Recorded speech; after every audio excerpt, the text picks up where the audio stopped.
So guys, welcome to Oliveboard and welcome to the another session of daily banking awareness in 7 minutes. That is your revision session 47. So guys, उससे पहले channel subscribe नहीं करा then please do subscribe and don't forget to hit this bell icon. पहला question देखो, which of the following is the first foreign bank in India to launch a green deposit program? So इनमें से कौन सा पहला foreign bank है India में जिसने green deposit program को launch करा है? So that is HSBC. Green deposit program जैसे कि आगे आपका रेन्यूएबल जो एनर्जी मतलब रेन्यूएबल सेक्टर है वो सब, तो that comes under these green deposit program. तो HSBC का जो फुल फॉर्म है गाइज याद रखना वो है Hong Kong and Shanghai banking corporation. This is the full form of HSBC, Hong Kong and Shanghai banking corporation. Don't get confuse with the headquarter कि Shanghai है तो चाइना में होगा या हांगकांग है तो हांगकांग में होगा. No, it's headquarter is in London. So just don't get confuse between these two. ठीक है. Consider the following statements regarding non scheduled bank. आपको ये 3 स्टेटमेंट दिए हुए हैं नॉन स्केड्यूल्ड बैंक्स को लेके, तो आपको इनकरेक्ट स्टेटमेंट बताना है. You have to tell which is the incorrect statement. So non scheduled banks are often denied the benefits enjoyed by scheduled banks. तो नॉन स्केड्यूल्ड बैंक जो हैं उनको डिनाई कर दिए जाते हैं ऑफन, मतलब ऑफनली उनको डिनाई कर दिए जाते हैं उन बेनिफिट्स को जो कि स्केड्यूल्ड बैंक्स एंजॉय करता है, जो कि स्केड्यूल्ड बैंक्स को मिलते हैं. That is true. ठीक है. So this is not an incorrect statement. B देखते हैं.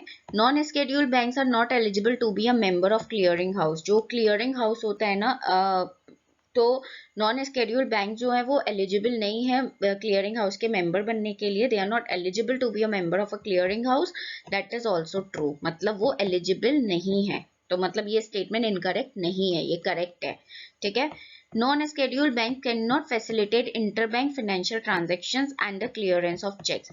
Non-scheduled बैंक जो है वो facilitate नहीं कर सकते interbank financial transaction और clearance of check.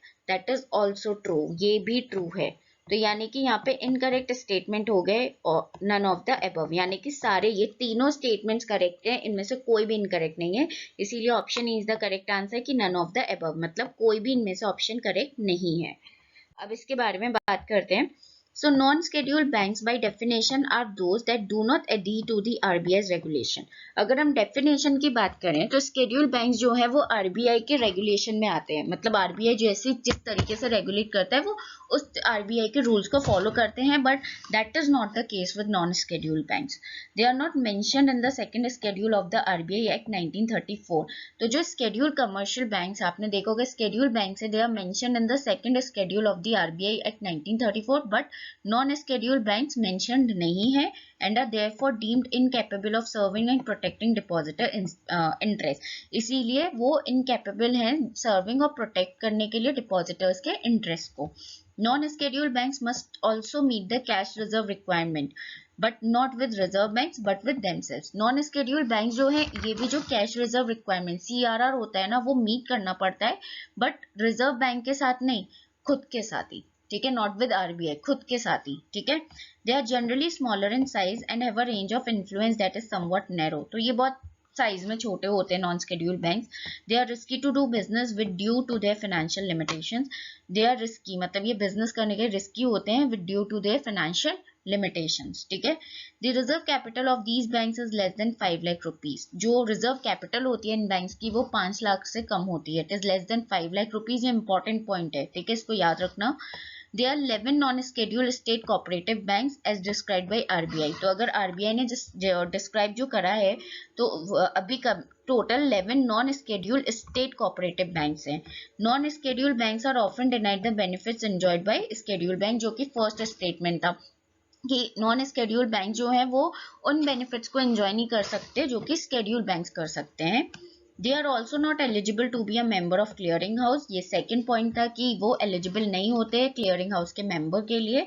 As a result unscheduled banks can not facilitate internet financial transaction and the clearance of cheque. तो इसी के रिजल्ट के साथ जो नॉन स्केड्यूल्ड बैंक्स हैं वो फैसिलिटेट नहीं कर सकते इंटरबैंक फाइनेंशियल ट्रांजैक्शन और क्लियरेंस ऑफ चेक्स. ठीक है. तो ये है आपका नॉन स्केड्यूल्ड बैंक्स के बारे में. इसने जो 2-3 पॉइंट है ना, the most important one is the reserve capital of these banks is less than 5 lakh rupees और 11 नॉन स्केड्यूल्ड कोऑपरेटिव बैंक्स है described by RBI. These two are the most important points here. BSE and NSE announce the daily limits for every stock before the start of the day. BSE यानी कि Bombay stock exchange and NSE यानी कि national stock exchange वो daily limit बताते हैं हर stock की day शुरू होने से, दिन शुरू होने से पहले. So each stock has a certain limit up to which it can move for a given day. तो इसीलिए हर स्टॉक की एक सर्टेन लिमिट होती है जिसपे वो मूव कर सकता है उस गिवन डे पे. तो आपको बताना है उस लिमिट को हम क्या बोलते हैं, व्हाट इज दैट कॉल्ड. तो उसको हम बोलते हैं सर्किट फिल्टर, ऑप्शन ई. तो उसको हम बोलते हैं सर्किट फिल्टर. अब इसको हम उससे बताते हैं कि एक एग्जाम्पल से.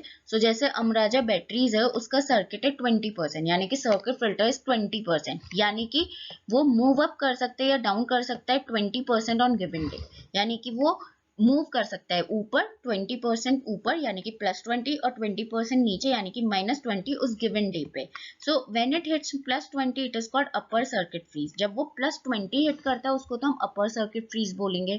और जब वो -20 हिट करता है, when it hits -20 it is called lower circuit freeze. जब वो माइनस मतलब नीचे जाता है माइनस में, तो उसको हम बोलेंगे लोअर सर्किट फ्रीज. ठीक है. So guys, next question. Hyperverse recently announced its partnership with which of the following bank to facilitate the AI powered online account opening. तो Hyperverse ने किसके साथ, इनमें से कौन से बैंक के साथ पार्टनरशिप अनाउंस की है AI powered online account opening को फैसिलिटेट करने के लिए. AI is artificial intelligence. ठीक है. So that is SBI, State Bank of India, option C. SBI का हेडक्वार्टर्स याद रखना, इसका हेडक्वार्टर है मुंबई में. IDBI, ICICI, HDFC, इन मतलब ये टॉप 4 है, इन सबके हेडक्वार्टर मुंबई में है. और BOB यानी कि बैंक ऑफ बड़ौदा का है वडोदरा. Vadodara, Baroda is in Gujarat. ठीक है. तो इसका हेडक्वार्टर है गुजरात में. So guys, here we are done with your daily banking awareness in 7-minute session. Hope you people like the session. Hit the like button if you like the session. Don't forget to share with your friends. And yes, do subscribe the channel. और guys, कल हम लेकर आएंगे आपका एक full weekly जो revision होता है, वीकली बैंकिंग करंट अफेयर्स का जो रिवीजन होता है वो 15 मिनट्स में हम लेकर आएंगे, जिसमें आप सारा वीक का कवर कर सकते हो इंपॉर्टेंट न्यूज़.